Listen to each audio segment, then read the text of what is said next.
عادات الشعوب في شهر رمضان. كل شعب أو كل دولة ليها عاداتها في استقبال رمضان والفرحة بيه. فالمغرب مثلا أول ما بيتأكدوا إن ده هلال شهر رمضان بيضربوا النفير 7 مرات وبيهنوا بعض بالجملة الشهيرة عواشر مباركة، اللي هي العشر الأولى الرحمة، والعشر الوسطى في رمضان مغفرة، والعشر الأخيرة عتق من النار. أما عن اليمن فأول لما بيعرفوا أو بيحسوا إن رمضان قرب بيدهنوا البيوت كلها بطلاء جديد، بوهية جديدة فرحة بقدوم الشهر الكريم. وكمان بيعملوا موائد فطار جماعية يوميا في شوارع اليمن، وكمان بيطلقوا أعيرة نارية فرحة بقدوم الشهر الكريم. أما عن السودان فلازم الستات هناك تنزل تشتري أدوات للمطبخ جديدة أول ما يعرفوا بقدوم شهر رمضان.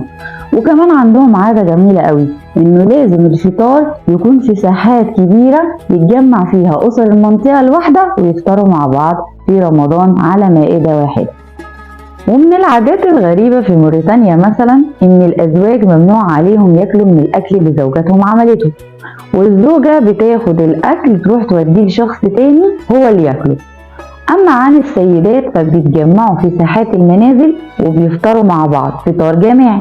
أما عن العادة الأغرب على الإطلاق فهي في أوغندا، فإنه لازم كل زوج يقوم يضرب مراته على راسها قبل الفطار مباشرة، وبعد كده بتقوم الزوجة بكل رضا تحضر له الفطار. سبحان الله وله في خلقه شؤون. أما عن السعودية فبيخصصوا يوم في أواخر شعبان للاحتفال بيسموه شعبنة، يعني الاستعداد لاستقبال رمضان.